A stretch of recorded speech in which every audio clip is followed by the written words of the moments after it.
सुप्रभात प्यारे बच्चों, मैं अंजलि चौधरी कक्षा 4 विषय हिंदी प्रथम में आपका पुनः स्वागत करती हूँ। बच्चों, हम पाठ 15 बढ़ती जनसंख्या का अध्ययन कर रहे हैं। इसमें हमने पाठ को पढ़ा व उसको समझा। चलिए बच्चों, आज हम पाठ को दोहराते हुए इसके प्रश्न उत्तरों का अध्ययन करेंगे। बच्चों, क्या पढ़ा आपने इस पाठ में? बढ़ती जनसंख्या क्या है, यानी लोगों की आबादी का बढ़ना। जनसंख्या बढ़ने से क्या हमारे लिए लाभ है और क्या हमारे लिए हानियां हैं, हमने इन सभी के विषय में इस पाठ में पढ़ा और समझा। चलिए शुरू करते हैं। सबसे पहले हम शब्दार्थों से। पूर्व, पहले, अनभिज्ञ, अनजान, प्राकृतिक, कुदरती, प्रकृति द्वारा बनाई गई। क्षुधा, भूख, आश्रय, शरण, श्रेष्ठ, उन्नत, मूलभूत, अनिवार्य। प्रारंभिक काल, शुरुआती समय। प्रारंभिक काल मतलब शुरुआती समय। वृद्धि, बढ़ोतरी, आवास, रहने के स्थान या मकान आदि।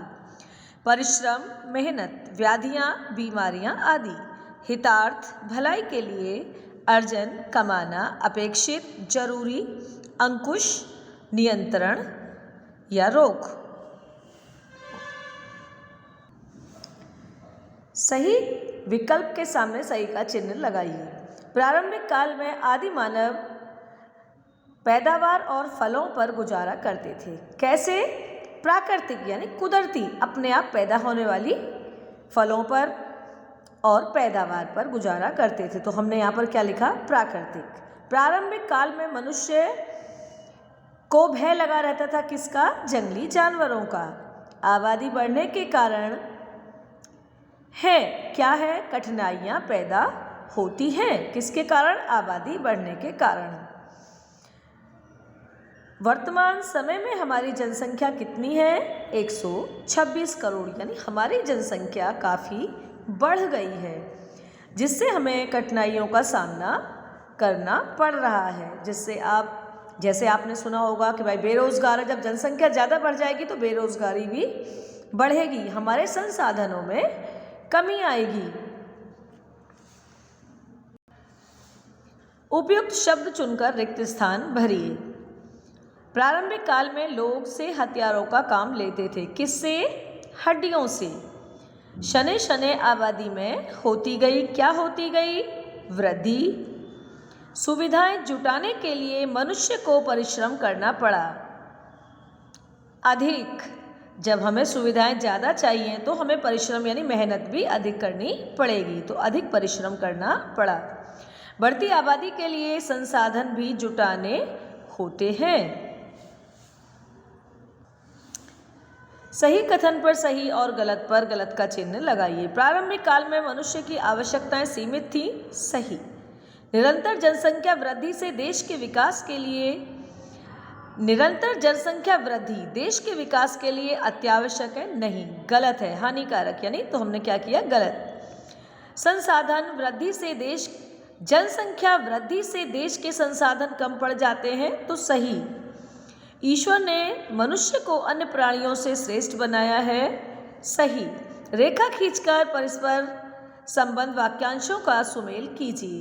लाखों वर्ष पूर्व पृथ्वी पर इंसानी आबादी बहुत कम थी। ईश्वर ने मनुष्य को अन्य प्राणियों से श्रेष्ठ बनाया है। ईश्वर ने मनुष्य को सोचने समझने की शक्ति दी है। जंगली और वहशी जीवन खतरों से भरा था। मनुष्य को हर समय जंगली जानवरों का भय था। चलिए अब प्रश्न उत्तर पढ़ते हैं। प्रश्न उत्तर। मनुष्य का प्रारंभिक जीवन कैसा था? मनुष्य का प्रारंभिक जीवन मिलजुल कर रहना था, या हम सादा भी कह सकते हैं। मनुष्य का प्रारंभिक जीवन सादा था, सादा मिलजुल कर रहता था। किसी भी तरीके से आप इसको लिख सकते हैं। मनुष्य का प्रारंभिक जीवन मिलजुल कर रहना था। प्रश्न नंबर 2। मिलजुल कर रहने से मनुष्य के जीवन में क्या बदलाव आया? यानी बच्चों, मिलजुल कर जब रहते हैं तो हमारे जीवन में क्या बदलाव आते हैं। जैसे आप बच्चे हैं, आप क्लास में रहते हैं, बहुत प्यार से रहते हैं तो कितना अच्छा लगता है। इसी तरीके से मिलजुल कर रहने से काफ़ी फायदे होते हैं। तो मिलजुल कर रहने से क्या बदलाव आया मनुष्य के जीवन में, समझते हैं। मिलजुल कर रहने से मनुष्य के जीवन में निम्न बदलाव आए। जैसे बस्तियां बसी, खेतीबाड़ी शुरू हुई, बस्ती से गांव बने, गांव से शहर बने, पाठशालाएं बनी, अस्पताल बने। मनुष्य के जीवन यापन के लिए सभी संसाधनों में बढ़ोतरी हुई। बच्चों, आपने यहाँ देखा पाठ के अनुसार मनुष्य जंगल में रहता था, फिर जब मनुष्य ने मिलजुल कर रहना शुरू किया तो उसके जीवन में बदलाव आया। कैसे? बस्तियां बसी, बस्ती मतलब 2-3 लोगों ने मिलकर एक पास रहना शुरू किया। फिर जब 2-3 घर से बस्ती बन गई, फिर बहुत से लोगों ने मिलकर शुरू किया तो गांव बना, गांव से क्या बने? बड़े बड़े शहर बने, फिर अस्पताल बने, पाठशालाएं बनी। यानी मनुष्य के जीवन यापन के सभी संसाधनों में बढ़ोतरी हुई। प्रश्न नंबर 3, जनसंख्या वृद्धि से कौन सी समस्याएं उत्पन्न होती हैं? जैसा कि मैंने आपको पाठ को पढ़ाया था तब भी समझाया था कौन कौन सी समस्याएं उत्पन्न होती हैं। जनसंख्या वृद्धि से होने वाली समस्याएं, मनुष्य के खाने के लिए अधिक अन्न की आवश्यकता, अधिक मकानों की जरूरत, पढ़ाई के लिए पाठशालाएं, स्वास्थ्य उपचार हेतु अधिक अस्पताल आदि समस्याएं उत्पन्न होती हैं। यानी जनसंख्या हमारी बढ़ेगी तो हमें सभी संसाधनों की भी अधिक आवश्यकता होगी। बच्चों, आपने देखा होगा जब आप कहीं जाते हैं, मैं आपको 4th क्लास में इसलिए समझा रही हूँ, आप कहीं जाते हैं बस में, हमें कितनी देर बस का इंतज़ार करना होता है। इतनी ज़्यादा भीड़ होती है कि हम वहाँ खड़े रह जाते हैं और बस भर जाती है। इसी को कहते हैं कि जनसंख्या वृद्धि से हमें बस में चढ़ने उतरने में भी कितनी दिक्कत होती है। प्रश्न नंबर 4, जनसंख्या वृद्धि से उत्पन्न होने वाली कठिनाइयों को किस प्रकार दूर किया जा सकता है? यानी हम जिन कठिनाइयों से जूझ रहे हैं उन्हें हम किस प्रकार दूर कर सकते हैं?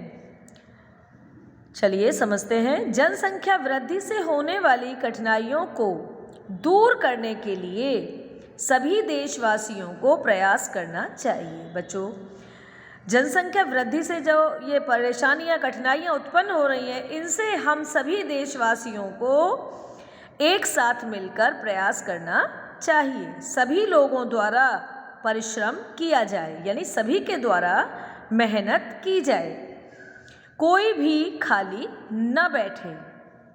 पाठशालाओं में बच्चे अपनी पढ़ाई के साथ साथ कोई न कोई हस्तकला भी सीखें।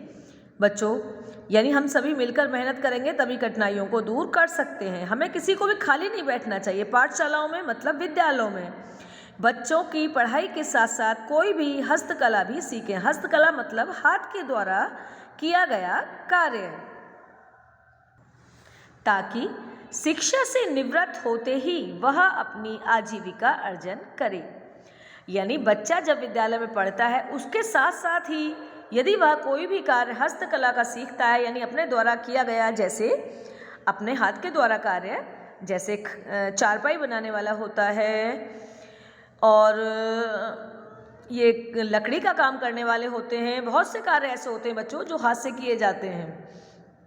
तो वो जब उनकी पढ़ाई समाप्त होगी तभी वह आजीविका यानी पैसे, अपने जीवन के लिए पैसे कमा सकते हैं, अर्जन करें, वह माता पिता का हाथ बटा सकें। जब घर में हम सभी मिलकर काम करेंगे, ज़्यादा पैसे आएंगे तो सभी को सुविधा मिलेगी, हमारे माँ बाप को भी अच्छा लगेगा, हम अपने माँ बाप का हाथ बटा सकेंगे।